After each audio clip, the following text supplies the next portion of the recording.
Hello friends, आज की इस इन्फॉर्मेटिव वीडियो में हम देखेंगे कि यूरिक एसिड कम करने का आसान तरीका क्या है। अगर आपका यूरिक एसिड बढ़ा हुआ है तो इस कंडीशन में हमें क्या क्या खाना चाहिए और हमें क्या क्या चीज़ें नहीं खानी चाहिए। इसके अलावा यूरिक एसिड की मिकदार हमारे ब्लड में कितनी होनी चाहिए, यूरिक एसिड बढ़ क्यों जाता है, यूरिक एसिड बढ़ने से क्या क्या प्रॉब्लम्स हो सकती हैं और यूरिक एसिड बढ़ने की क्या क्या वजूहात हो सकती हैं, ये सब हम इस वीडियो में जानेंगे। अब हम सबसे पहले ये जान लेते हैं कि यूरिक एसिड होता क्या है। यूरिक एसिड हमारी बॉडी में एक वेस्ट केमिकल कंपाउंड होता है जो कि प्यूरिन के नाम का एक केमिकल होता है, जिसके ब्रेकडाउन की वजह से यूरिक एसिड बनता है। ये प्यूरिन तकरीबन हर किस्म के खाने में मौजूद होता है, यानी कि इसकी कुछ ना कुछ मिकदार हर खाने में मौजूद होती है।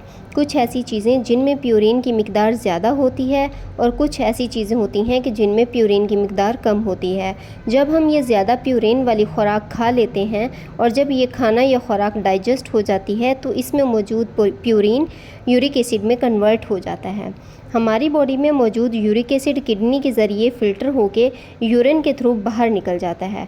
हमारी किडनी की एक लिमिट होती है फ़िल्टर करने की, लेकिन जब यूरिक एसिड इस लिमिट से ज़्यादा हो जाता है तो किडनी जितना यूरिक एसिड फ़िल्टर कर सकती है उतना करती है, लेकिन एक्स्ट्रा यूरिक एसिड जो बच जाता है वो हमारे ब्लड में शामिल होना शुरू हो जाता है। वो यूरिक एसिड हमारी हड्डियों के जॉइंट्स में इकट्ठा होना शुरू हो जाता है। इस तरह यूरिक एसिड के ज़्यादा होने से जो बीमारी होती है उसको गठिया या गंठिया कहते हैं।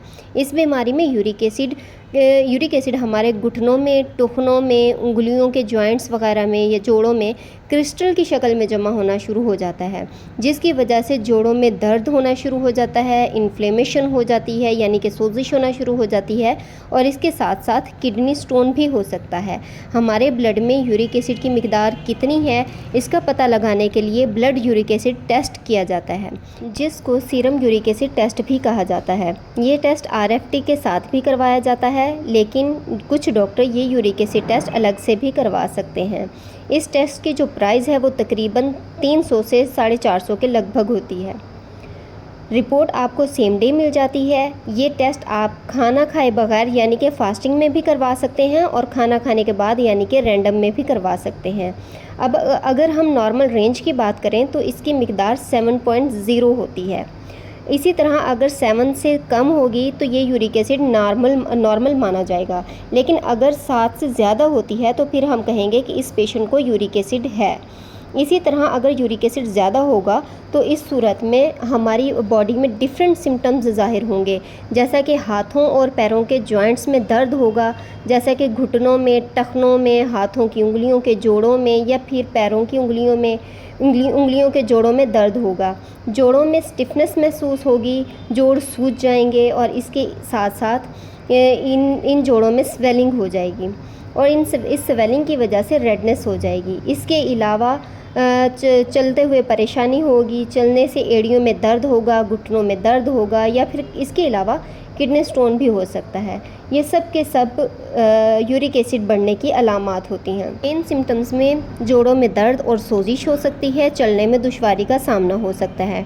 तो अब हम चलते हैं अपने आज के मेन टॉपिक की तरफ कि अगर यूरिक एसिड बढ़ा हुआ हो तो हमें क्या खाना चाहिए और क्या नहीं खाना चाहिए।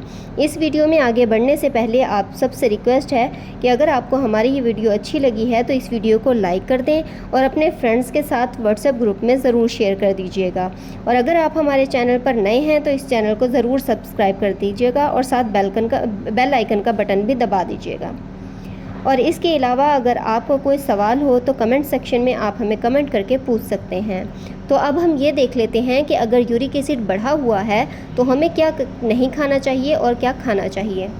अगर आपका यूरिक एसिड बढ़ा हुआ है तो इस कंडीशन में आपको नॉनवेज यानी कि गोश्त नहीं खाना चाहिए, क्योंकि गोश्त में प्यूरिन की मिकदार बहुत ज़्यादा होती है, तो इस वजह से गोश्त खाने से यूरिक एसिड और भी ज़्यादा बढ़ सकता है। नॉनवेज में ख़ुसूसन बीफ हो गया, मटन हो गया या इनके स्पेसिफ़िक ऑर्गन जैसा कि लीवर हो गया या किडनी हो गया, तो इन ऑर्गन्स में प्यूरिन की मिकदार बहुत ज़्यादा होती है, जिसको लेने से आपकी बॉडी में यूरिक एसिड की मिकदार भी ज़्यादा हो सकती है।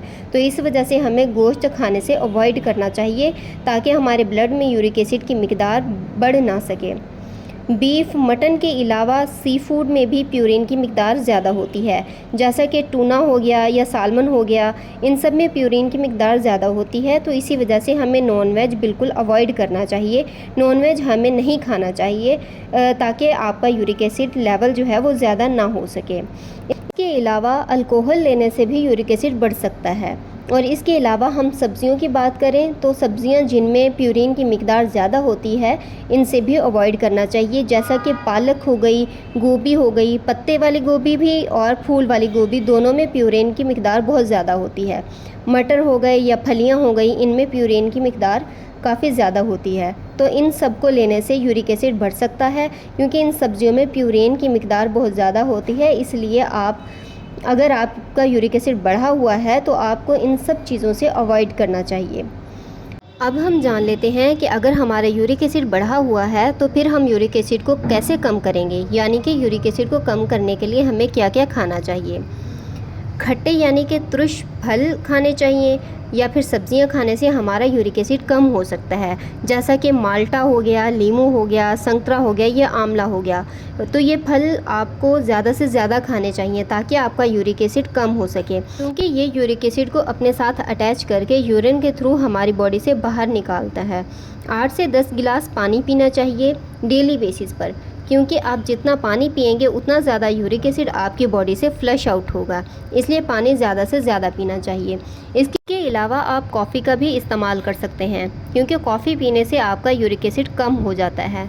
इसके अलावा लेमन टी हो गया या फिर ग्रीन टी हो गई, ये सब लेने से आपका यूरिक एसिड कम हो सकता है। कम फैट वाले जितने भी डेयरी प्रोडक्ट्स हैं वो सब आप इस्तेमाल कर सकते हैं, जैसा कि चीज़ हो गई या पनीर, दही हो गया, तो ये सब आप ले सकते हैं। और सब्जियों में मूली हो गई, गाजर हो गई या इसके अलावा खीरा खाने से भी आपका यूरिक एसिड की मिकदार कम हो सकती है। इसके अलावा अदरक और हल्दी खाने से भी यूरिक एसिड जो है वो कम हो सकता है। इसके अलावा चेरी हो गई, ब्लैकबेरी या ब्लूबेरी हो गई, तो इन सब के खाने से भी यूरिक एसिड कम हो सकता है, क्योंकि इसमें एंटीऑक्सीडेंट मौजूद होता है और इसकी वजह से इन्फ्लेमेशन कम होती है। तो ये थे यूरिक एसिड कम करने के कुछ तरीके कि आपको क्या खाना चाहिए और क्या नहीं खाना चाहिए। लेकिन फिर भी अगर आपका यूरिक एसिड कम नहीं हो रहा तो आप अपने डॉक्टर से ज़रूर रब्ता करें, वो आपका ट्रीटमेंट करेंगे और आपको मेडिसिन देंगे। आई होप आपको ये वीडियो पसंद आई होगी। अगर आपको ये वीडियो हमारी पसंद आई है तो वीडियो को लाइक कीजिएगा, शेयर कीजिएगा, और अगर आपका कोई सवाल हो तो कमेंट कीजिएगा। मिलते हैं हमारे अगले वीडियो में, तब तक के लिए अल्लाह हाफिज़। Thanks for watching.